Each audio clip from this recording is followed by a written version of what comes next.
आज की video lectures में हम पढ़ेंगे केमिस्ट्री की जो चैप्टर है परमाणु संरचना और रासायनिक बंध। उससे जो कोई भी क्वेश्चन आपको रेलवे की एग्ज़ाम्स में आए हुए हैं उसके बारे में आज हम जानेंगे। जीएस का क्वेश्चन कोई फिक्सेशन नहीं होता है कि केवल एक ही एग्ज़ाम में आएगा, ठीक है ना। तो वो बार बार रिपीट करते रहता है बहुत सारे डिफरेंट एग्ज़ाम्स में, ठीक। चलो, तो आज की लेक्चर्स की हम शुरुआत करते हैं। इस चैप्टर का नाम है आपको परमाणु संरचना था रासायनिक बंध। कहने का मतलब एटॉमिक स्ट्रक्चर और केमिकल बॉन्ड, ठीक है ना। पहला क्वेश्चन है आपका, वो देखो। पहला क्वेश्चन आपको दिया हुआ है कि विद्युत रूप से परमाणु क्या है, ठीक है ना। क्या दिया हुआ है? विद्युत रूप से परमाणु क्या है ना। तो विद्युत रूप से जो होता है ना एटम, वो आपको उदासीन होता है। क्या होता है? न्यूट्रल होता है। देखो एटम में क्या होता है वो हम आपको बता रहे हैं। हम बोलते उदासीन होता है, ये आपका आंसर होगा। तो क्या होता है? एटम है, ठीक। तो एटम का जो न्यूक्लियस होता है ना, ये न्यूक्लियस, तो इसमें आपको प्रोटॉन होता है और न्यूट्रॉन होता है, ठीक। इसके चारों साइड इलेक्ट्रॉन चक्कर काटता है। कौन चक्कर काटता है? इलेक्ट्रॉन। इलेक्ट्रॉन पे माइनस होता है, पी पे प्लस होता है, ठीक है ना।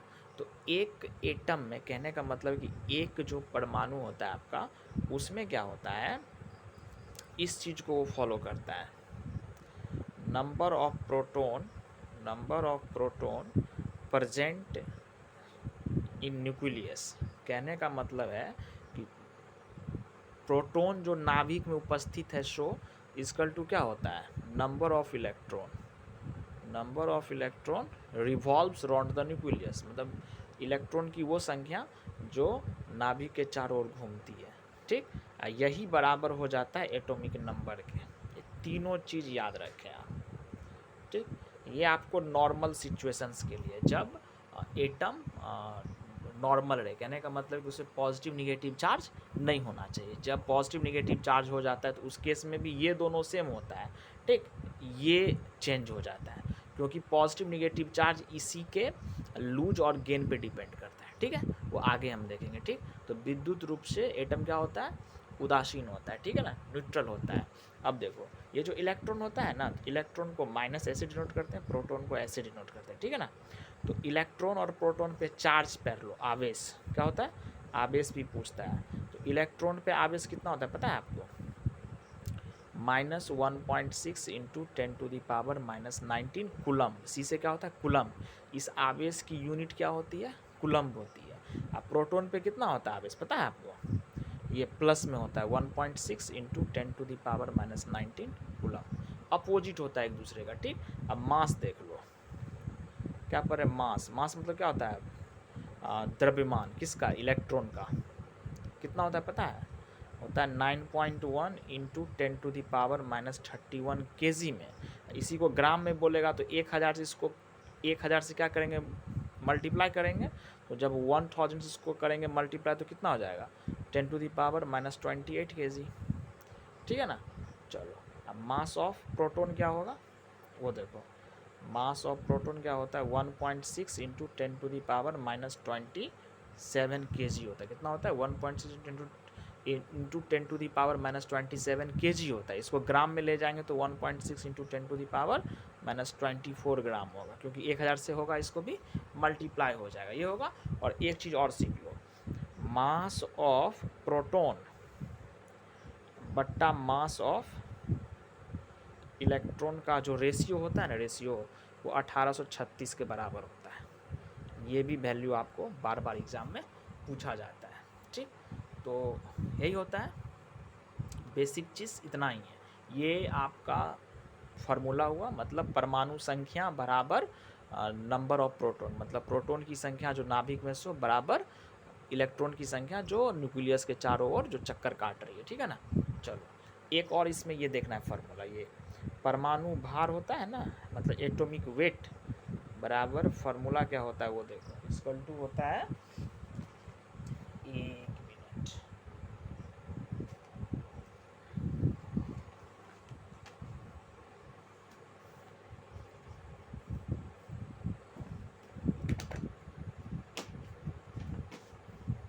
एक मिनट,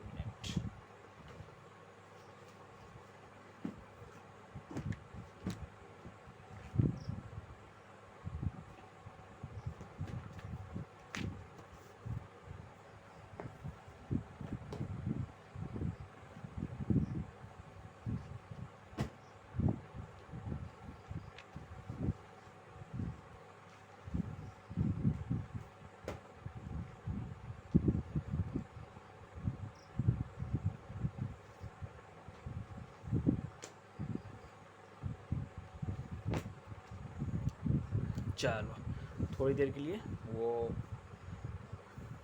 पेन खत्म हो गई थी इसलिए ऐसा हो गया, ठीक है, ढूंढ रहे थे उसी को। चलो एक क्वेश्चन आपको इसमें क्या पूछता है, परमाणु भार बराबर क्या होता है, प्रोटॉन की संख्या क्या होता है, प्रोटॉन की संख्या प्लस न्यूट्रॉन की संख्या क्या होता है, न्यूट्रॉन की संख्या, जो नाभिक में दोनों होता है ना, इसी के सम के बराबर होता है, ठीक है। तो नॉर्मल केस में प्रोटॉन की संख्या बराबर इलेक्ट्रॉन की संख्या होती है ना, ये तो ये भी यहाँ पे पुट कर सकते हैं, कोई दिक्कत नहीं है नॉर्मल कंडीशंस में, ठीक है ना। तो ये भी समझना था, ये एटॉमिक वेट बराबर क्या हुआ, प्रोटॉन प्लस न्यूट्रॉन। ये जो प्रोटॉन और न्यूट्रॉन है ना नाभिक के भीतर, तो इस दोनों को कॉमनली बोला जाता है न्यूक्लियन बोला जाता है, क्या बोला जाता है, न्यूक्लियन बोला जाता है, ठीक। यही बेसिक्स थे जो आपको बताने थे। अब आगे चलो क्वेश्चंस में प्रैक्टिस करते हैं, ठीक। तो इसका आपको आंसर पता चल गया होगा। सेकंड क्वेश्चन है आपको ये, किसी रेडियो सक्रिय वस्तु से उत्सर्जित अल्फा किरणें हैं, ठीक है ना। तो जो रेडियो एक्टिव एलिमेंट होता है ना, तो उससे जो उत्सर्जित अल्फा किरणें होती है वो होती है हीलियम का नाभिक होता है, क्या होता है, हीलियम का नाभिक ये होता है। देखो हीलियम 2He4, ये 2 है ना, 2 यहाँ लिखे ना 2, या तो ऐसे लिखो या 2He ऐसे करके भी लिखता है लोग 4। ये 2 जो है ना, ये एटॉमिक नंबर को डिनोट करता है, मतलब परमाणु क्रमांक को नीचे लिखते हैं, उसके भार को ऊपर लिखते हैं, यही होता है। 2He4 का नाभिक होता है अल्फा किरण, ठीक है, वही आपको बताया गया है, ठीक। चलो थर्ड क्वेश्चन है, सोडियम क्लोराइड में क्या होता है। देखो तो सोडियम क्लोराइड में क्या होता है, ये आपको क्वेश्चन है दिया हुआ, सहसंयोजी बंध, वैद्युत संयोजी, सहसंयोजकता, इनमें से कोई नहीं। तो इसको जब आप डिटेल में पढ़िएगा तब आपको पता चलेगा, बट अभी आपको हम आंसर बता देते इसका क्या होगा, वो तो दिया भी हुआ है बट एक्सप्लेन करके बताएंगे आपको, ठीक है ना।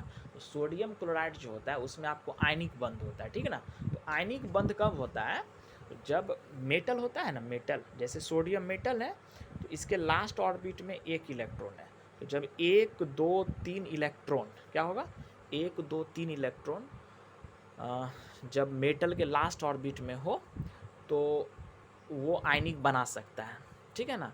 ऐसे ये 1 2 3 जो ये लूज करेगा ना, तो लेने वाला भी यहाँ मौजूद होना चाहिए, नन मेटल, ठीक है ना, जो अधातु है वो लेने वाला भी होना चाहिए, ठीक है ना। जैसे सोडियम है, तो सोडियम का 2 8 1 हुआ, क्लोरीन का क्या होता है 2 8 7, तो इसको ऑक्टेट के लिए 1 चाहिए, और ये 1 लूज करके ऑक्टेट कर लेगा कंप्लीट 2 8, तो ये क्या हो जाएगा, स्ट्रॉन्ग आयनिक हो जाएगा, ठीक, इस केस में, ठीक है ना। अब जैसे मान लीजिए ये एल्युमिनियम है AlCl3, ये भी आयनिक है, ये लूज कर रहा है, ये गेन कर रहा है, बट इसमें कुछ कोवैलेंसी कैरेक्टर भी हैं, बट वो हम लोग आगे पढ़ेंगे, ठीक है ना। तो वो एक जब आप केमिकल बॉन्ड चैप्टर जब पढ़िएगा तो उस समय ये सब चीज़ दिखाई देता है। नॉर्मली यही जानना है कि मेटल के लास्ट ऑर्बिट में सॉरी लाइट कट हो गई है, एक मिनट,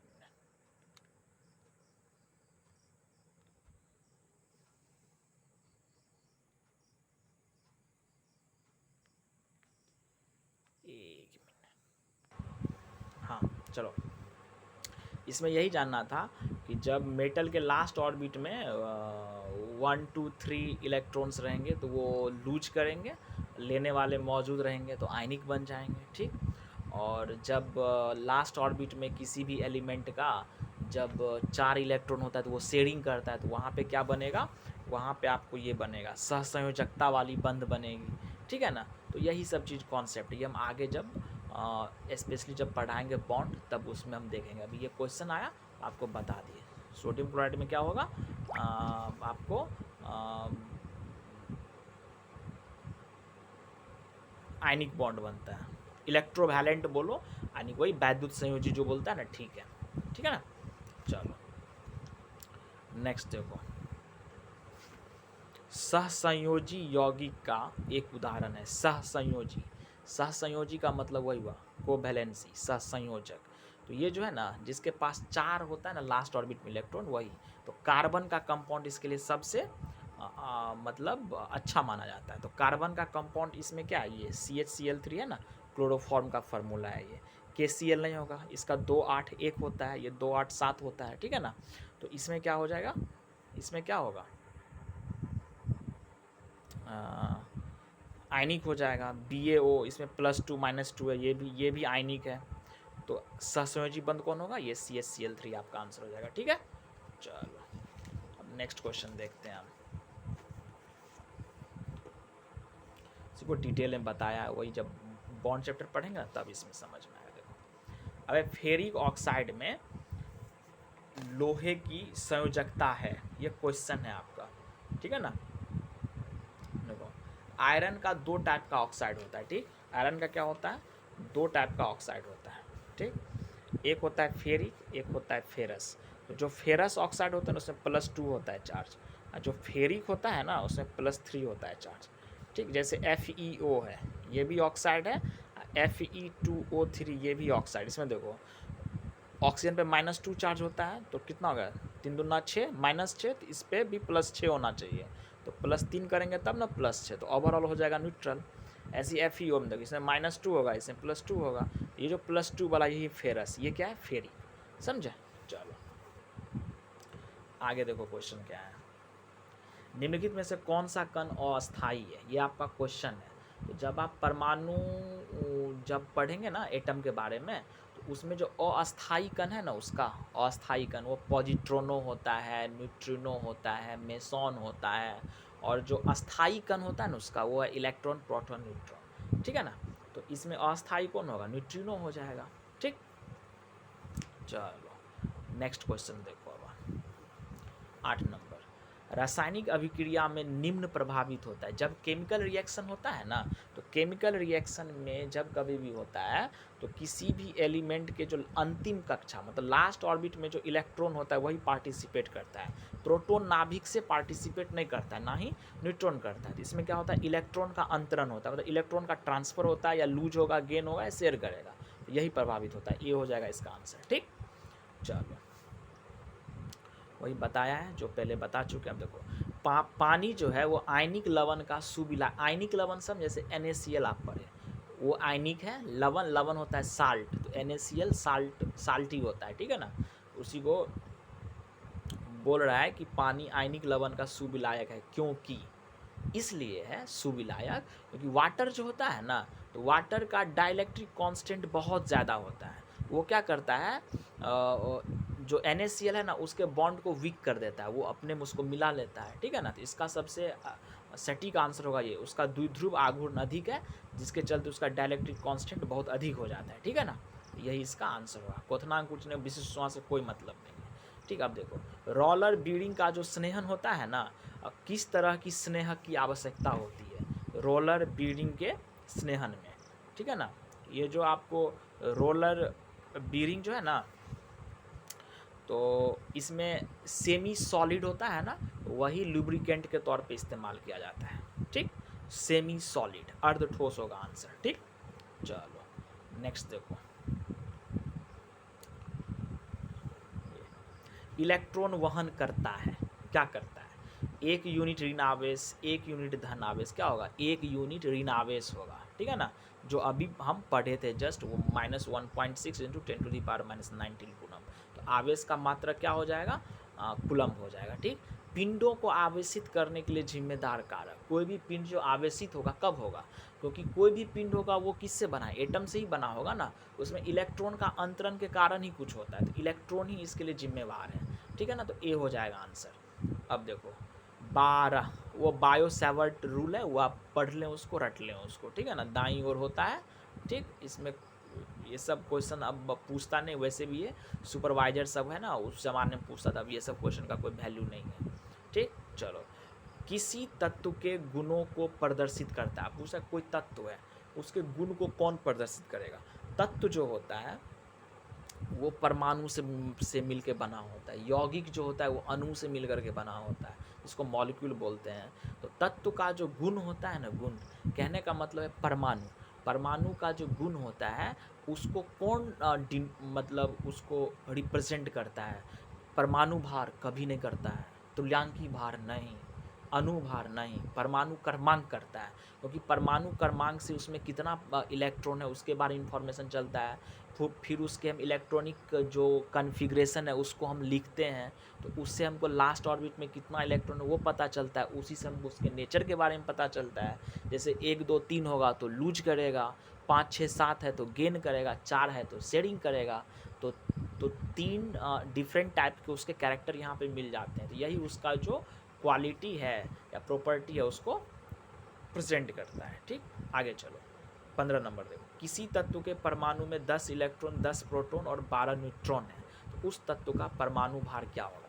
परमाणु भार बराबर हमने क्या पढ़ा, हमने पढ़ा कि प्रोटॉन प्लस न्यूट्रॉन का सम होता है। ठीक है ना, तो प्रोटॉन कितना है 10, न्यूट्रॉन कितना है 12, दोनों को जोड़ दो 22 हो जाएगा आंसर।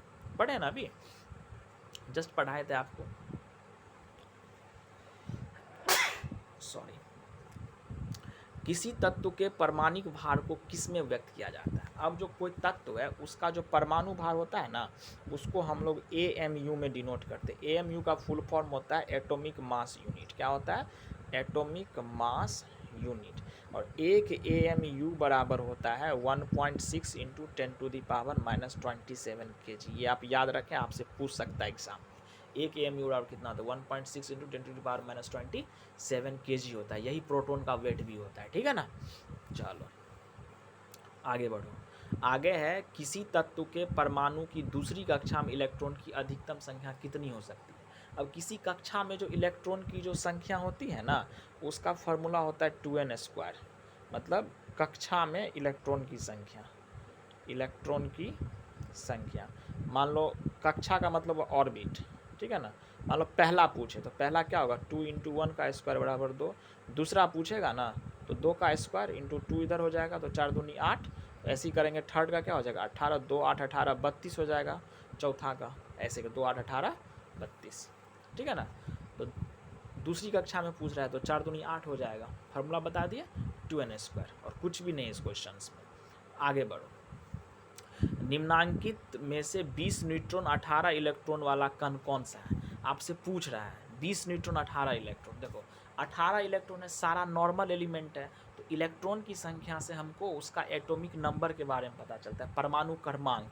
तो जो परमाणु क्रमांक होता है ना उसको नीचे लिखते हैं। जैसे 19 के यहाँ पे डायरेक्ट लिखा हुआ, ऐसे नहीं लिखना चाहिए, इसको 19 नीचे लिखना चाहिए, यहाँ पे 17 नीचे। हमको 18 वाला पूछ रहे हैं, तो 18 वाला किस में, देखो नीचे इसी में, तो यही होगा। इसमें आप कैलकुलेट कर लो ये भी है कि नहीं। 18 हो जाएगा परमाणु क्रमांक। इसका ये भार है 38। तो जो परमाणु भार होता है ना, वो 38 है। 18 इसका क्या है, परमाणु क्रमांक है। तो परमाणु क्रमांक इलेक्ट्रॉन को भी इंडिकेट करता है, प्रोटॉन को भी करता है। तो प्रोटॉन और न्यूट्रॉन को जोड़ेंगे तो ये हो जाएगा ना। तो प्रोटॉन कितना है 18, 18 प्लस 20 बराबर 38 नहीं हो जाएगा, इसका यही आंसर होगा। ठीक, चलो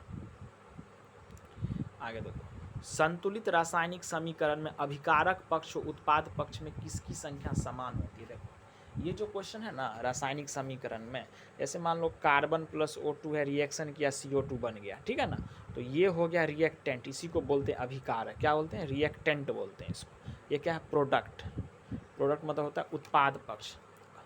ठीक है ना, देखो है ना उत्पाद पक्ष। तो किसकी संख्या समान होती है, तो इस दोनों साइड किसकी संख्या समान है, ये अभी आपको बैलेंस्ड है। पर देखो एक कार्बन है, एक कार्बन है, 2 ऑक्सीजन है, 2 ऑक्सीजन है ना इसमें, तो ये अपने आप में बैलेंस्ड है। तो किस चीज़ की संख्या समान होती है, परमाणु की। ठीक है ना, दोनों साइड सेम होना चाहिए। तो वो है सी आंसर। चलो आगे बढ़ो, तत्व और यौगिक के अणुओं को किसके द्वारा दर्शाया जाता है। एलिमेंट हो, कंपाउंड, यौगिक को क्या बोलते हैं, कंपाउंड। इसको किसके द्वारा दर्शाया जाता है, तो रासायनिक सूत्र के द्वारा, जिसको केमिकल फार्मूला बोलते हैं। ठीक है ना, ये हो जाएगा आंसर। इलेक्ट्रॉनिक विन्यास ये लिखा हुआ है ना, 1s2 2s2 2p6 3s1 है ना लिखा हुआ, ये ना लिखा हुआ 1s2 2s2 3s1। ये जो ऊपर में जो है ना दिया हुआ 2 2 6 1, ये इलेक्ट्रॉन की संख्या को इंडिकेट कर रहा है या एटॉमिक नंबर की संख्या को। ठीक है ना, दोनों सेम होता है, मतलब दोनों इक्वल टू होता है। ठीक है ना, नॉर्मल केसेस में। तो ये देखो, तो इसका परमाणु संख्या क्या हो जाएगा 6 4 10 1 11। तो 11 होगा किसका, सोडियम का 11 होता है। जब हम आपको एलिमेंट पढ़ाएंगे तो 1 से 30 तक का याद करना बहुत ज़रूरी, उसके बाद जो मेन जो है उसके बारे में इंफॉर्मेशन रहना चाहिए। तो सोडियम का ये इलेक्ट्रॉनिक विन्यास निकालना भी हम आपको सिखाएंगे आगे, ठीक है ना। अभी देखो तत्व का सबसे पहले वर्गीकरण किया था, कौन किया था? इस 4 में से लूथर मेयर है, न्यूलैंड्स है, मेंडेलीफ है, डोबेराइनर्स है। तो सबसे पहले इस चारों में किया था, डोबेराइनर्स का ट्राइड आया था, ठीक है ना। उसके बाद न्यूलैंड्स का ऑक्टेव रूल आया था, उसके बाद मेंडेलीफ 1869 में आया था, ठीक है ना। 1869 में ही आया था ना मेंडेलीफ, हाँ 1869 में ही आया था मेंडेलीफ, ठीक है ना। चलो अब है आधुनिक आवर्त सारणी जो है ना वो आधारित है किस पे, ये क्वेश्चन है, ठीक है ना। आधुनिक आवर्त सारणी आधारित है, तो जो मॉडर्न पीरियडिक टेबल है वो परमाणु क्रमांक पे आधारित है, ठीक है ना। कि केमिकल और फिजिकल प्रॉपर्टी जो है ना वो पीरियोडिक फंक्शंस होता है किसका, परमाणु क्रमांक का, मतलब एटॉमिक नंबर का। मोसले दिया था ये नियम, ठीक है ना। कौन दिया था? मोसले दिया था। और जो ओल्ड वाला जो था, जो दिया था ये क्या नाम है इसका, अभी थे ना पढ़े हुए, मेंडेलिव्स का, वो था परमाणु भार पे था, जो कि गलत हो गया। मेंडेलिव्स ने बहुत अच्छा काम किया था ये, कि वो जैसे जैसे सजाया एलिमेंट को वैसे ही रहा सब कुछ, लेकिन उसका रूल चेंज हो गया बस। इतना ब्रेनिस्ट आदमी था वो, ठीक है ना। तो मॉडर्न हो जाएगा परमाणु क्रमांक, सी आंसर हो जाएगा। अब नेक्स्ट क्वेश्चन में है कि आवर्त सारणी में सर्वाधिक इलेक्ट्रॉन बंधुता वाला तत्व कौन सा है। देखो इलेक्ट्रॉन बंधुता की जहाँ तक बात है ना पीरियड में, जैसे आपको यहाँ पे सारा का सारा देखो आयोडीन, क्लोरीन, फ्लोरीन एक ही ग्रुप का एलिमेंट दे दिया। ये फ्लोरीन है, क्लोरीन है, ब्रोमीन है, एक ही एलिमेंट, एक ही ग्रुप का है। तो जब हम ग्रुप में टॉप टू बॉटम आते हैं ना तो इलेक्ट्रॉन एफिनिटी का कैरेक्टर घटता है। तो इसके हिसाब से फ्लोरीन का ज़्यादा होना चाहिए, बट ऐसा नहीं होता है, क्लोरीन का ज़्यादा होता है, ठीक। क्लोरीन का फ्लोरीन से भी ज़्यादा होता है, ब्रोमीन से भी ज़्यादा होता है, लेकिन जो नॉर्मल रूल है उसमें घटना चाहिए। तो जब घटेगा तो फ्लोरीन का ज़्यादा होना चाहिए, ठीक है ना, लेकिन होता है क्लोरीन का ज़्यादा। इसका रीज़न ये है, इलेक्ट्रॉन डेंसिटी का कॉन्सेप्ट है। फ्लोरीन का साइज क्या होता है, छोटा होता है, इसके चारों साइड कम से कम ये 9 इलेक्ट्रॉन है, ठीक, इसमें 17 इलेक्ट्रॉन है। इसका साइज बड़ा है क्लोरीन का, फ्लोरीन से, ठीक है ना। तो ये इलेक्ट्रॉन क्या है, एकदम नज़दीक नज़दीक रहता है। तो फिर कोई इलेक्ट्रॉन जो इस पे आएगा, इलेक्ट्रॉन के लिए जिसका एफिनिटी होगा, तो जब इलेक्ट्रॉन जब इस मतलब इससे वो करेगा ना अट्रैक्शन, वो होगा नहीं, क्या होगा, रिपल्सन हो जाए, क्योंकि नज़दीक नज़दीक है ना इलेक्ट्रॉन, तो कहीं उसको जगह बैठाने के लिए मिलेगा नहीं। लेकिन क्लोरीन का क्या है, क्लोरीन का जो साइज का जो इम्पैक्ट होता है ना वो ज़्यादा होता है किसके कंपेरिजन में, इलेक्ट्रॉन जितना उसके पास है उसके कंपेरिजन में, और जो इलेक्ट्रॉन एक आएगा उसके कंपेरिजन में। इससे क्या होता है कि इसका इलेक्ट्रॉन डेंसिटी थोड़ा कम होता है, किससे, इससे। तो यहाँ पे इलेक्ट्रॉन जो नया आएगा वो रिपल्सन नहीं हो पाता है, इसलिए इसका इलेक्ट्रॉन एफिनिटी सबसे बेस्ट है, ठीक। चलो आगे बढ़ो। अब है आवर्त सारणी का दीर्घ रूप, वही जो मॉडर्न है ना उसी के बारे में।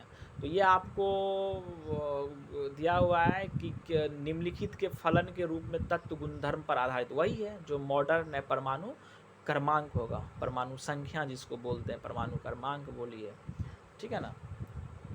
जर्मेनियम क्रिस्टल में आबंध कैसा है, ये जो है ना जर्मेनियम क्रिस्टल, ये आपको ग्रुप 14 एलिमेंट्स है, ठीक है ना। कार्बन, सिलिकन, जर्मेनियम, स्टीन, ये सब एक ही ग्रुप में है। तो ये सब जो है ना इसके लास्ट ऑर्बिट में 4 इलेक्ट्रॉन मिलेगा, सारा का सारा कोवेलेंसी कैरेक्टर वाला होता है। कहने का मतलब है कि सहसंयोजी बंध बनता है इसमें, पी वेंडरवाल्स आयनिक वॉल ये सब नहीं होगा, ठीक है ना। चलो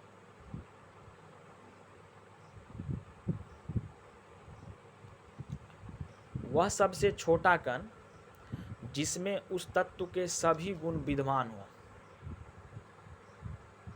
ठीक, वह सबसे छोटा कण जिसमें उस तत्व के सभी गुण विद्यमान हो क्या कहलाएगा, परमाणु कहलाएगा, क्योंकि तत्व का सबसे छोटा कण वही होता है जिसमें उसका सारा गुण विद्यमान होगा, परमाणु। अणु किसका होगा, यौगिक का होगा। यदि यौगिक का पूछता तो यहाँ पे अणु मारते हैं, मॉलिक्यूल बोलते हैं, यौगिक को इंग्लिश में कंपाउंड बोलते हैं, ठीक। चलो आगे चलो। अब है कौन सा गुणधर्म ठोस, द्रवम, गैस के लिए भिन्न है, ठीक है ना।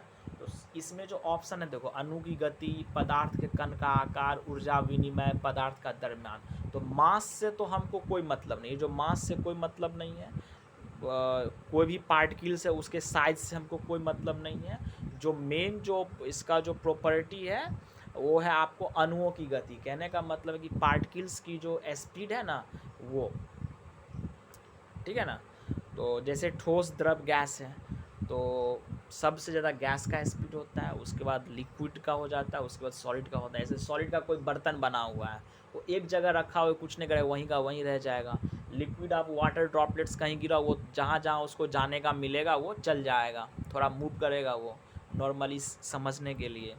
गैसियस के लिए सबसे बढ़िया, आप एक अगरबत्ती को किसी कॉर्नर पे जला दो, देखो वो गैसियस फॉर्म में निकलता है, पूरे घर में फैल जाता है, उसकी स्पीड इतनी है, ठीक है ना। तो यही है मेन फैक्टर गुणधर्म को पहचानने का, ठीक। चलो, अब विखंडन की प्रक्रिया उत्तरदायी होती है। ये जो विखंडन है ना, तो विखंडन को बोलते हैं न्यूक्लियर फ्यूजन बोलते हैं। क्या बोलते हैं इसको? न्यूक्लियर फ्यूजन बोलते हैं, सॉरी। एक विखंडन जो होता है ना, नाभिकीय विखंडन, ये जो नाभिकीय विखंडन जो होता है, इसको हम आप विखंडन, इसको बोलते हैं न्यूक्लियर फ्यूजन। क्या बोलते हैं? फ्यूजन। और जो संलयन पढ़ते हैं ना हम आप, संलयन, उसको फ्यूजन बोलते हैं। क्या बोलते हैं? सॉरी, उल्टा बोल दिए।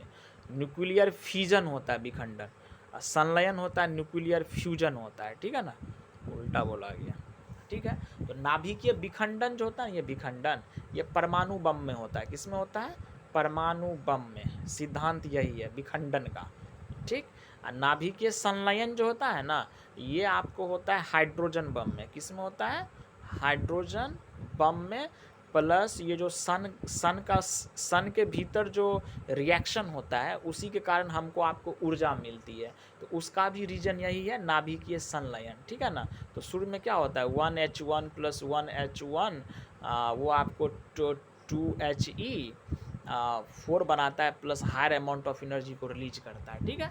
यही है। तो विखंडन की प्रक्रिया उत्तरदायी होती है किस चीज़ के लिए? तो एटम बम में ऊर्जा मुक्त करने के लिए, है ना, सी ऑप्शन।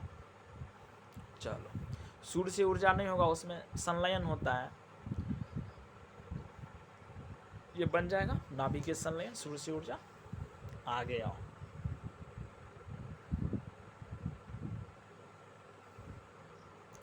पूछ रहा है इनमें से सबसे छोटा कौन है?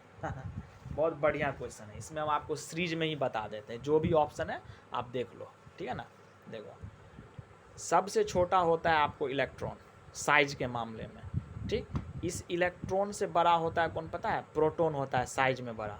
इस प्रोटॉन से बड़ा होता है न्यूट्रॉन, स्लाइटली होता है बट यही होता है। इस न्यूट्रॉन से बड़ा कौन होता है? एटम। इस एटम से बड़ा होता है मॉलिक्यूल। कहने का मतलब अणु, ये परमाणु हो जाएगा। ये तो न्यूट्रॉन, प्रोटॉन, इलेक्ट्रॉन, ये तो आपको पता चल ही जाएगा, ठीक है ना, है ना। अणु, इलेक्ट्रॉन, प्रोटॉन, परमाणु, है ना। साइज में इलेक्ट्रॉन का सबसे छोटा होता है।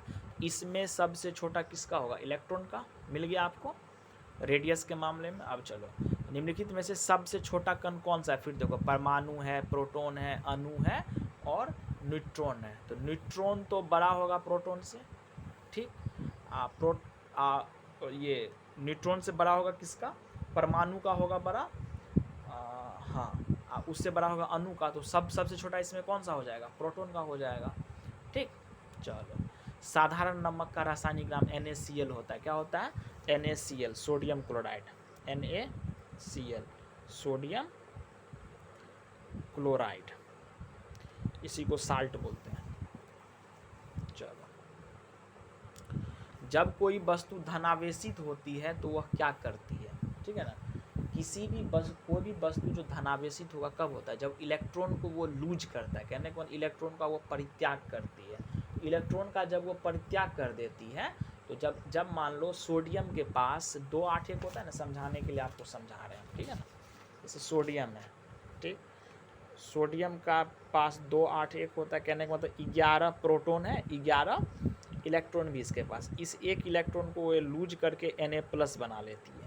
Na+, एक इलेक्ट्रॉन का परित्याग किया तो Na+। ये प्लस क्यों आया पता है? ये एक इलेक्ट्रॉन को लूज कर दिया तो इसके पास इलेक्ट्रॉन कितना बचा? 10। अब प्रोटॉन कितना है अभी? प्रोटॉन इसके न्यूक्लियस में 11 का 11 ही रहेगा, वो नहीं घटता है कभी। ये बाहर में जो इलेक्ट्रॉन रहता है उसी को लूज गेन करता है। तो इम्पैक्ट में क्या हो जाएगा? 1+ आ गया, 11+ और 10-। तो यही चीज़ समझना है इसमें, ठीक। चलो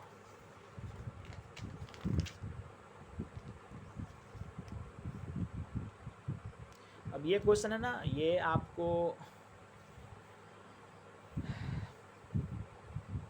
11th सब में ये सब क्वेश्चन आप पूछते हैं। 11 12 ये सब क्वेश्चन हमारे आपके सिलेबस से बाहर के, ये सब ना पढ़ें, ये सब डिकाय उकाय वाला कॉन्सेप्ट। अब नेक्स्ट क्वेश्चन आपका समभारिक का आइसोबार, ये पढ़ना चाहिए, ठीक है ना। समभारिक समस्थानिक दोनों पढ़ेंगे, ठीक। चलो समभारिक जो होता है ना, समभारिक उसको बोला जाता है जिसमें भार समान होगा। क्या होगा? परमाणु भार समान होगा किसी दो तत्व का, ठीक, लेकिन उसका परमाणु क्रमांक डिफरेंट होगा, ठीक है ना। कहने का मतलब है किसी का परमाणु क्रम, जैसे इसमें एग्जाम्पल भी दिया होगा, देखो नहीं दिया हुआ है, रहने दो।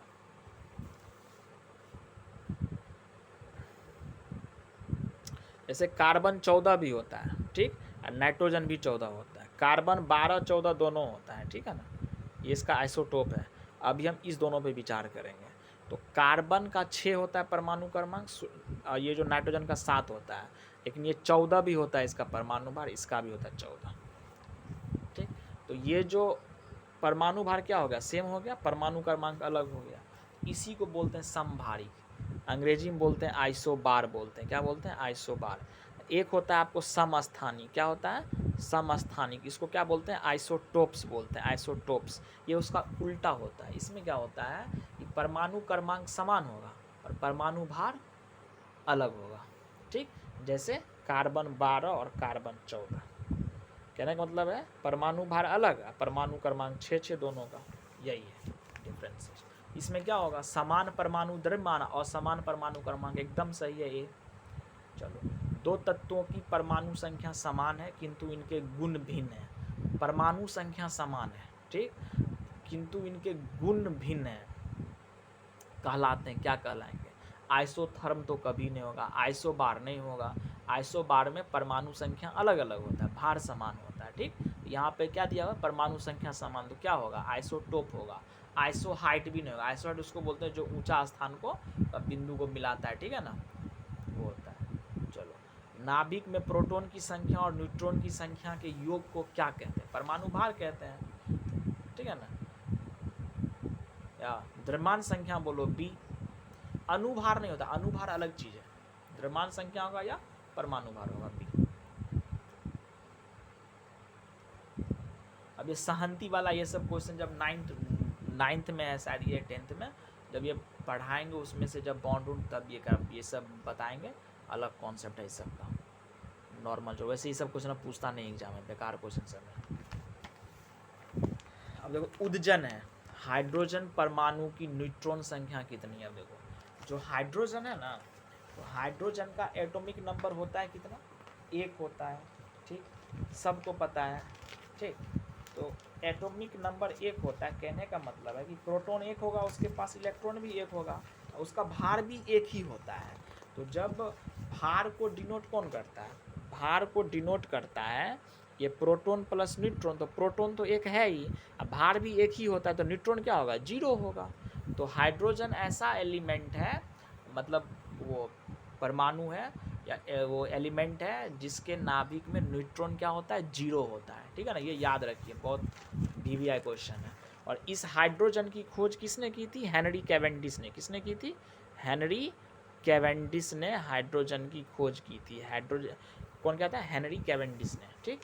अब देखो, परमाणु संख्या Z है, द्रव्यमान संख्या के एक परमाणु में इलेक्ट्रॉन की संख्या है, परमाणु संख्या Z, द्रव्यमान संख्या A के एक परमाणु में इलेक्ट्रॉन की संख्या, ठीक है ना। इलेक्ट्रॉन की संख्या क्या होती है? परमाणु संख्या के बराबर ही होती है, यही Z का Z हो जाएगा आंसर। समझने का चीज़ है। निम्न में से किसकी अणु संख्या तथा अणुभार एक समान है? मतलब यहाँ पे ये गलत दिया हुआ है, ये सारा एलिमेंट है, तत्व है, ठीक है ना। तो तत्व का अणु संख्या नहीं होता है, परमाणु संख्या होता है। जब तत्व होगा तो एटॉमिक नंबर होगा, ठीक। जब यौगिक होगा तब आप मॉलिक्यूल अणु बोल सकते हैं वहाँ पे, ठीक है ना। तो ये थोड़ा, लेकिन क्वेश्चन के अकॉर्डिंग आप इस टर्मिनोलॉजी का मीनिंग आप समझ सकते हैं। तो किसका समान है दोनों, तो हाइड्रोजन का होगा। हाइड्रोजन का एक होता है एटॉमिक नंबर, एटॉमिक वेट भी एक ही होता है। ये सिंगल एलिमेंट यही है जिसका दोनों चीज़ सेम होता है पूरे पीरियोडिक टेबल में, ठीक। चलो, अब है आपको नाभिकीय रिएक्टर, न्यूक्लियर रिएक्टर बोलते हैं। इसका खोज किसने किया था, एनरिको फर्मी ने, ठीक है ना। तो हाँ, बोला है भारी जल का प्रयोग किस रूप में किया था। भारी जल होता है DTO। एक आप नॉर्मल जल पढ़े होंगे H2O के बारे में, है ना, पढ़े हुए। ये क्या आपको भारी जल है, D2O बोलते हैं, ठीक। ड्यूटेरियम ऑक्साइड, क्या बोलते हैं, ड्यूटेरियम ऑक्साइड, क्या बोलते हैं, ड्यूटेरियम ऑक्साइड बोलते हैं इसको, ठीक है ना। भारी जल क्या बोलते हैं, D2O को भारी जल से भारी जल बोलते हैं इसको, हैवी वाटर, ठीक। मंदक के रूप में करते हैं उपयोग। कहने का मतलब है कि न्यूट्रॉन जो होता है ना, उसमें जो निकलता है ना, उसका स्पीड बहुत ज़्यादा होता है। उसके स्पीड को मंदन का काम करता है उसमें, वो मतलब मंदक का काम करता है, उसके स्पीड को रिड्यूस करता है, ठीक। शीतलक नहीं होगा, नियंत्रक भी नहीं होगा, परिरक्षक भी नहीं होगा। परिरक्षक में सोडियम बेंजोएट सब का जो जैम जेली सब जो बनता नहीं बनता है, उस समय उसका यूज किया जाता है। तो भारी जल का प्रयोग न्यूक्लियर रिएक्टर में किस लिए करते हैं, मंदक के रूप में करते हैं। आगे चलो, भारत का प्रथम परमाणु रिएक्टर किस नाम से जाना जाता है। तो भारत का पहला परमाणु रिएक्टर जो था उसका नाम था अप्सरा। बार्क ने बनाया था, भाभा एटॉमिक रिसर्च सेंटर ने, जो मुंबई में है, ठीक है ना। भाभा एटॉमिक रिसर्च सेंटर वही बनाया था, अप्सरा नाम था उसका, ठीक। चलो, इनमें से कौन सूक्ष्म तत्व है। ये चार में सूक्ष्म तत्व पूछ रहा है ना, तो इस चारों में जिसका वेट कम होगा वही सूक्ष्म होगा, ठीक। यही मीनिंग है इसी के अकॉर्डिंग। क्लोरीन का 35 होता है, नाइट्रोजन का 14 भार होता है, ऑक्सीजन का 16, हाइड्रोजन का 1 ही होता है। तो सबसे यही हो जाएगा सूक्ष्म, ठीक। चलो, हाइड्रोजन में एक इलेक्ट्रॉन लेकर हीलियम का विन्यास प्राप्त करने की सही बात है। हाइड्रोजन क्या करता है, एक इलेक्ट्रॉन ले भी लेता है और एक इलेक्ट्रॉन लूज भी गेन भी करता है। कंडीशन के अकॉर्डिंग आगे पढ़ाएंगे सब चीज़। तो ये क्वेश्चन बोल रहा है कि वो ले करके हीलियम का विन्यास प्राप्त कर लेता है, सही है यहाँ तक। कहता है ऐसी ही प्रवृत्ति किस में होता है, तो हैलोजन ग्रुप में होता है। हैलोजन ग्रुप होता है ग्रुप 17 एलिमेंट। उसमें क्या नेचर होता है, जैसे फ्लोरीन, क्लोरीन, ब्रोमीन, आयोडीन है, ये क्या करता है, उसके लास्ट ऑर्बिट में 7 इलेक्ट्रॉन होता ही है। जैसे क्लोरीन है तो 287 होता है ना, 287। तो ये क्या करेगा, किसी से एक इलेक्ट्रॉन ले करके अपना ऑक्टेट पूरा करना चाहेगा। तो ये अपना ऑक्टेट पूरा करके किसके नज़दीक जाएगा, जो इसके नज़दीक का नोबुल गैस है, मतलब अक्रिय गैस।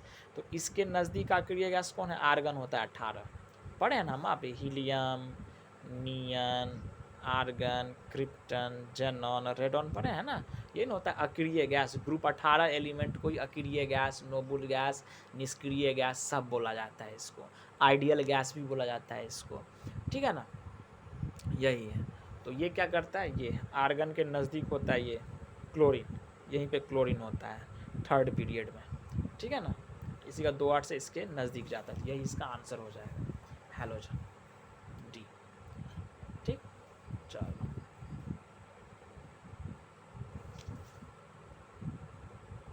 अब देखो न्यूट्रॉन की खोज किसने की। न्यूट्रॉन की खोज है ना, जेम्स चैडविक ने किया था 1932 में। और इलेक्ट्रॉन की खोज किसने की थी, जे थॉमसन 1897। जो अल्फा बीटा पार्टिकल्स, इसका खोज कौन किया था, रदरफोर्ड ने किया था 1899 में, ठीक है ना।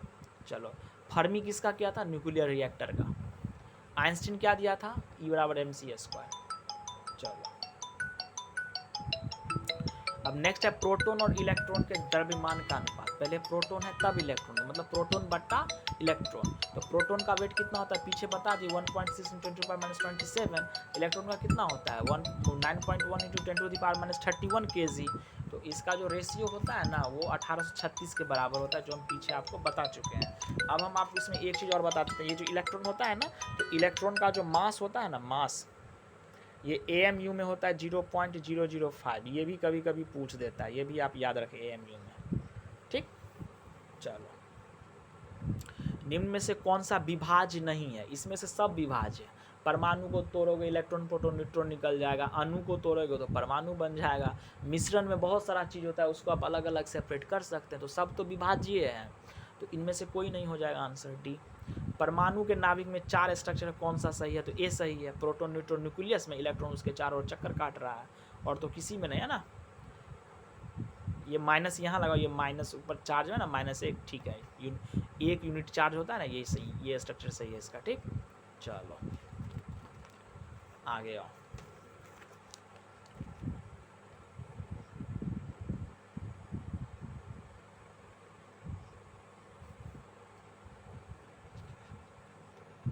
इक्यावन नंबर है, क्या दिया हुआ कि परमाणु की प्रभावी त्रिज्या होती है, कितना होता है?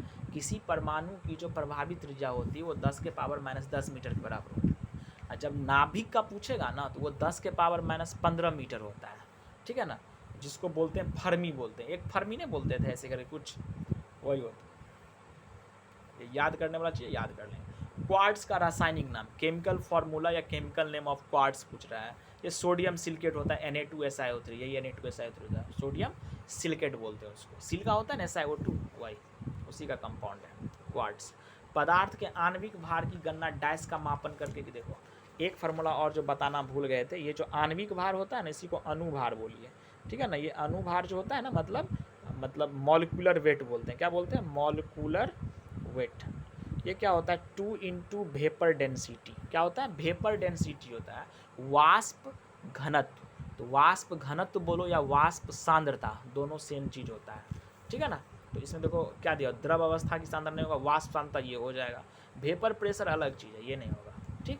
तो ये होता है आपका फार्मूला जो हमने बताया, ये 2 × वेपर डेंसिटी VD है, ये आप याद रखें। वेपर डेंसिटी बोलो वाष्प घनत्व या वाष्प सांद्रता, दोनों सेम चीज़ है।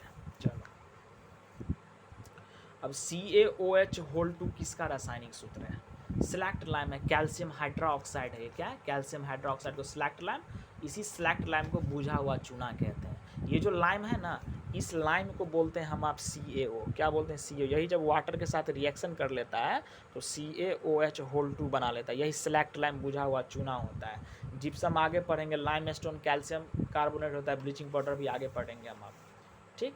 चलो इलेक्ट्रॉन की खोज किसने की थी? पता है आपको, बता ही दिया अभी, J.J. थॉमसन। इलेक्ट्रॉन क्या है? इलेक्ट्रॉन एक बीटा कण होता है, ठीक है ना। बीटा कण पे भी माइनस चार्ज होता है, ठीक, तो वही होता है, ठीक। चलो 1899 में अल्फा बीटा पार्टिकल की खोज किसने की थी? किसने की थी? रदरफोर्ड ने की थी, अर्नेस्ट रदरफोर्ड। नाम क्या है तो पूरा? अर्नेस्ट रदरफोर्ड, ठीक है। चलो हैलोजन कांच पर प्रहार करती है। हैलोजन कांच पर प्रहार करती है। हैलोजन कहने का मतलब है ग्रुप 17 एलिमेंट, उसमें आपको फ्लोरीन करता है, ठीक है ना। इसीलिए हाइड्रोजन फ्लोराइड होता है ना, HF, ये जो HF होता है ना हाइड्रोजन फ्लोराइड, इसको हम आप कांच के बोतल में नहीं रखते हैं। इसी फ्लोराइड का जो कंपाउंड है, फ्लोरीन का कंपाउंड, इसी का काम है कांच पर लिखने में, कांच पर खुदाई करने में। नहीं, कांच पर लिखता है तो उसमें आपको हाइड्रोजन फ्लोराइड का ही इस्तेमाल किया जाता है, इस HF का ही यूज किया जाता है, ठीक। चलो एल्केन का सूत्र, अब देखो, अब एल्केन एल्काइन आ गया। देखो तो एल्केन जो होता है ना, एल्केन, ये CnH2n+2 होता है। ये क्या है? एल्केन। एल्कीन होता है CnH2n, ठीक। और एल्काइन होता है CnH2n-2, इसको बोलते हैं अल्काइन, ALKYNE,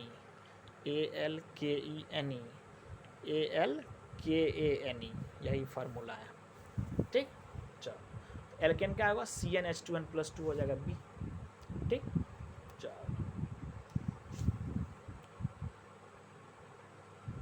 अब देखो पोटासियम परमैंगनेट में पोटासियम का प्रतिशत ज्ञात कीजिए, ठीक है ना। ये अच्छा क्वेश्चन है। तो पहले तो पोटासियम परमैंगनेट का फार्मूला लिख लो, ये होता है KMnO4, ठीक है ना। यही होता है पोटासियम पर, इसको लाल दवा भी बोलते हैं, ठीक। तो इसमें क्या है? पोटासियम है, MnO4 समझे, ये है मैग्नीज, ऑक्सीजन।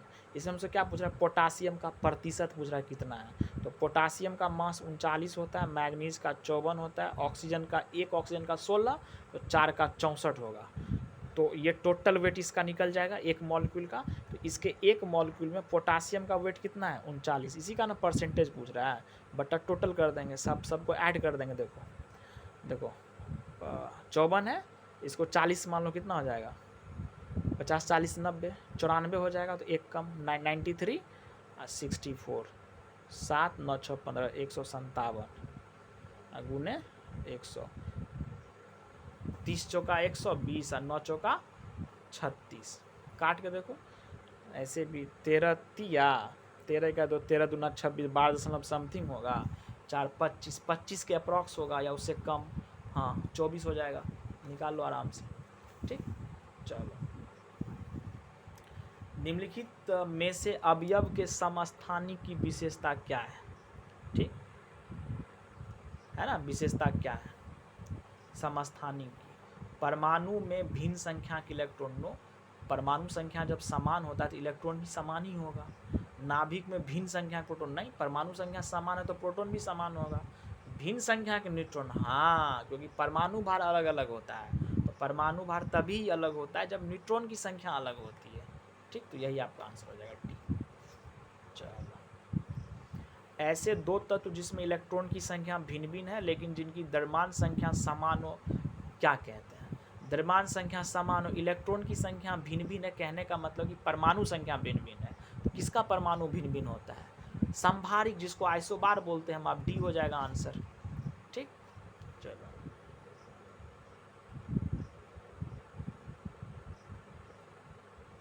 किसी तत्व के वे परमाणु जिनकी परमाणु संख्या समान है परंतु परमाणु भार भिन्न भिन्न हो, आइसोटोप होगा। समस्थानिक ए पढ़ चुके हैं, तत्व के समस्थानिक का कभी नहीं हो सकता, आइसोटोप्स का कभी नहीं हो सकता।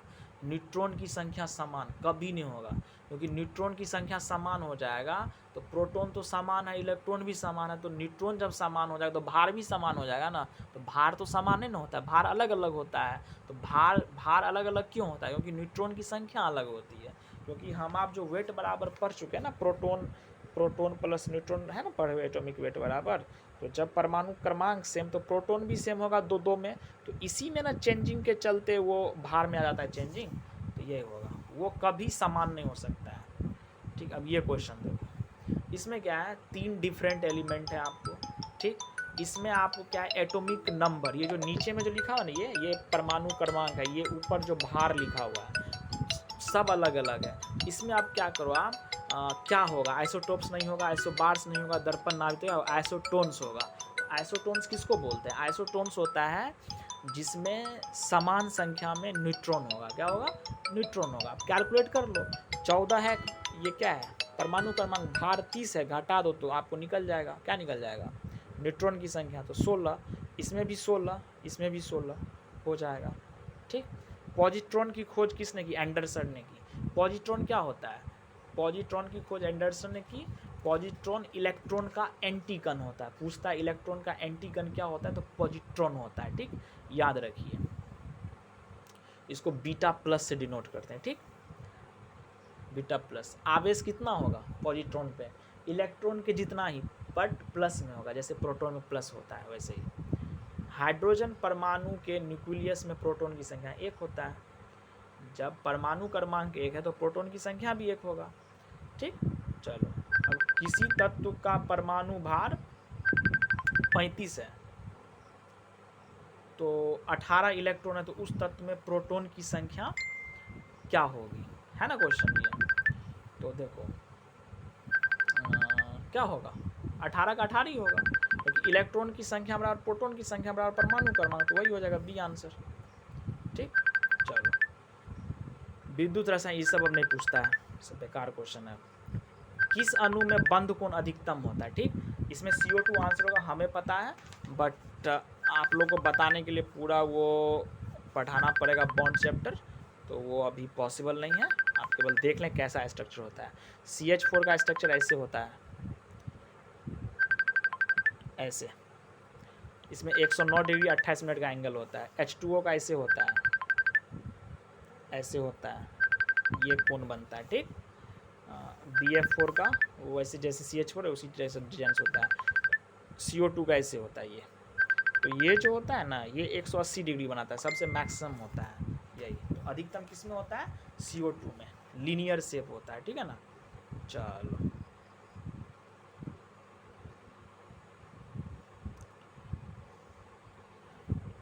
नंबर एक तत्व के परमाणु दूसरे सभी तत्व के परमाणु से किस में भिन्न होगा? दोनों तत्व ही अलग अलग है तो किस में भिन्न होगा? इलेक्ट्रॉनिक विन्यास में भिन्न होगा, परमाणु संख्या में, क्योंकि दो तत्व अलग अलग है ना, तो उसका परमाणु संख्या अलग होगा, परमाणु संख्या अलग होगा, इलेक्ट्रॉनिक विन्यास भी अलग होगा। संयोजक इलेक्ट्रॉन की संख्या अलग, देखो परमाणु संख्या अलग होगा, संयोजक इलेक्ट्रॉन, देखो जब इलेक्ट्रॉनिक विन्यास बोल देते हैं ना तो उसी में ये समाहित होता है, ये बोलेंगे तो ये इसमें नहीं आएगा, ठीक है ना।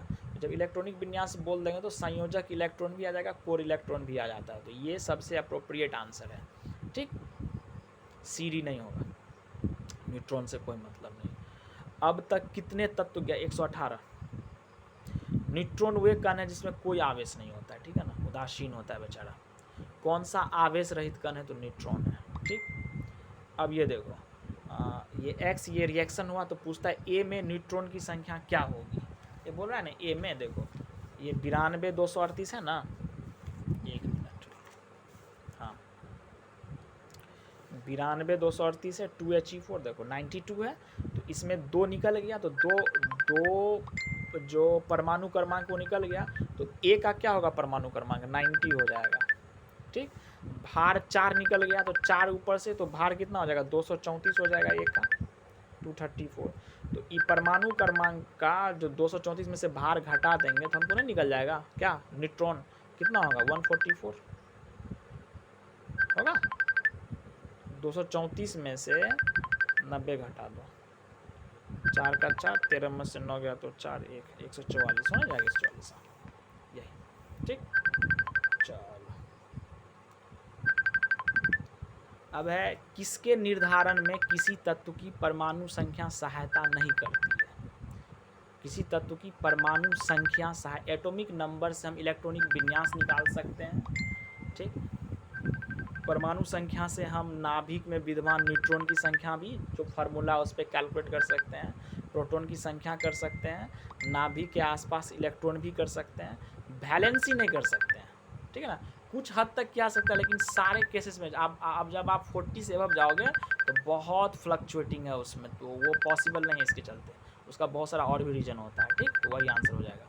इलेक्ट्रॉन न्यूनता, इलेक्ट्रॉन न्यूनता का कहने का मतलब है कि आप इलेक्ट्रॉन को लूज कर रहे हो, तो लूज जो करेगा तो क्या होगा? धनायन बन जाएगा। जो इलेक्ट्रॉन ले लेगा तो वो ऋणायन बना देगा, जो कुछ नहीं करेगा उदासीन रहेगा। परमाणु विस्फोट में काफ़ी अधिक ऊर्जा निकलती है, इसके क्या कारण है? इसका कारण है ये द्रव्यमान का ऊर्जा में रूपांतरण। कितना जगह ये भी आंसर, ये राइट आंसर नहीं है। E बराबर mc² है, आइंस्टीन लॉ, इसी से ये चलता है, ठीक। द्रव्यमान का ऊर्जा में रूपांतरण इसीलिए होता है। यूरेनियम का कौन सा आइसोटोप न्यूक्लियर रिएक्टर में होने वाली श्रृंखला प्रतिक्रिया को जारी रखने की क्षमता रखता है? तो यूरेनियम 235 सबसे अच्छा होता है, सी आंसर।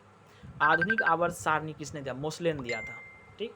जिसका सिद्धांत क्या है? उसका बेसिक फाउंडेशन है, परमाणु क्रमांक पर आधारित है। सीमेंट उद्योग के लिए कौन सा कच्चा माल? सीमेंट उद्योग में लाइमस्टोन चाहिए, चूना पत्थर, चिकनी मिट्टी, कोयला सब चाहिए। बीटा किरण का जो वेग होता है ना, प्रकाश के वेग का 9/10 होता है, ठीक। हीरा में 4 कार्बन एक दूसरे के अनुबद्ध होते हैं, उसको टेट्राहेड्रल ज्योमेट्री होता है। क्या होता है? टेट्राहेड्रल ए, ठीक। चलो आगे आओ।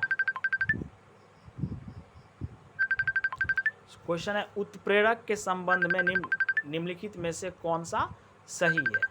उत्प्रेरक क्या करता है? प्रतिक्रिया दर को बढ़ाता है, सही है। सक्रियण ऊर्जा बढ़ाता है, गलत। इसको घटाता है वो, तभी तो रिएक्शन फास्ट होता है। सक्रियण ऊर्जा को घटाता है, ये सही है। ये दोनों प्रतिक्रिया में खर्च नहीं होता है, वो बचा रहता है, ये गलत है। 4 जिसमें काट तो 1 और 3 आंसर, 1 और 3 बी है, बी आंसर हो जाएगा, ठीक।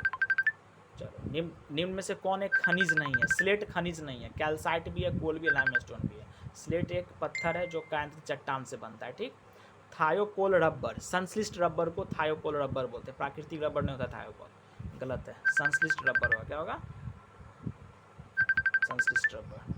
कैफीन कहाँ पाया जाता है? कैफीन जो है कॉफ़ी और चाय दोनों में पाया जाता है, तंबाकू में नहीं होगा। आयनिक बंध किस में? KCl में। इसका 2 8 8 1 होता है, 19 होता है। क्लोरीन 1 लेगा, 1 देगा, ये हो जाएगा 1। चलो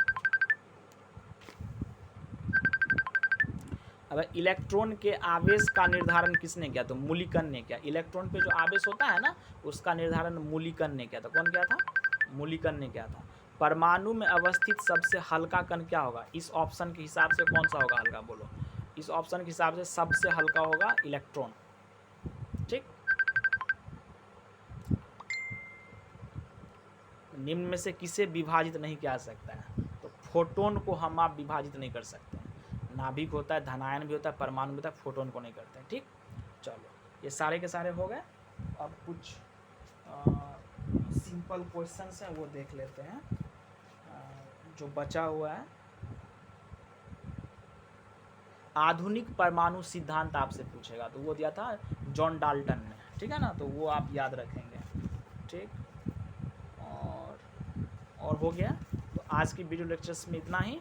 ठीक है, ये पहला चैप्टर था, घटना चक्र की बुक है जो सबसे स्टैंडर्ड मानी जाती है, और इसके करने के बाद आपको कहीं दूसरे से पढ़ने की कोई आवश्यकता आपको नहीं पड़ेगी। ठीक है ना, अब नेक्स्ट वीडियो फिर आएगी। अब नेक्स्ट लेसन्स में आपको पढ़ाई जाएगी, शायद अगला चैप्टर कौन सा है? अगला चैप्टर है आपको ये गैसियस स्टेट वाला है। ठीक, चलिए आज की वीडियो से यही ख़त्म कर दें। धन्यवाद।